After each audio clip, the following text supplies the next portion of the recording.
Income tax appellate tribunal બાર એસોસિએશનના national president justice Chandrakant વસંત ભડાંગ અમદાવાદની મુલાકાતે આવ્યા છે.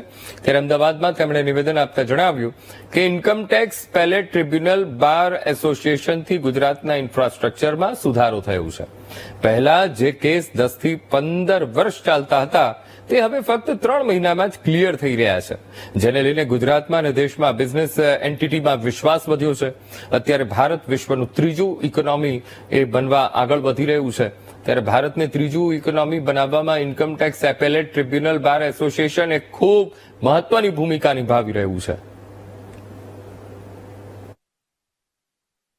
वर्ल्ड ऑर्डर में ये चल रहा है कि दैट इट विल थर्ड होना है वर्ल्ड ऑर्डर में, इकोनॉमिक ऑर्डर में. तो कमर्शियल जितना डिस्प्यूट्स बढ़ेंगे तो उतने टैक्सेशन डिस्प्यूट भी बढ़ने वाले हैं.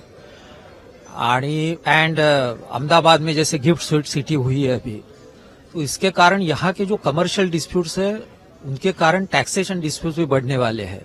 એટલે ટ્રાઇબ્યુનલ એ છે ને આખું ઓલ ઇન્ડિયા બોડી છે અને જે લગભગ 40ના દશકામાં, આમ તો પ્રિસાઇઝલી 42માં છે, એટલું જૂનું મધર ઇન્સ્ટિટ્યુશન છે કે જે એટલું સક્સેસફુલ છે એવું કોઈ બીજું ટ્રિબ્યુનલ આટલી સક્સેસફુલ નથી, એટલે એને મધર ઇન્સ્ટિટ્યુશન કહે છે.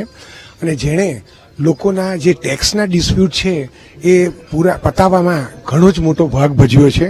અને લોકોને કદાચ બીજી બધી જે ટેક્સ ડિસ્પ્યુટ રેઝોલ્યુશન સિસ્ટમ હોય એના પર વિશ્વાસ નથી, એનાથી પણ વધારે વિશ્વાસ આ ઇન્કમટેક્સ એપેલેટ ટ્રિબ્યુનલમાં છે.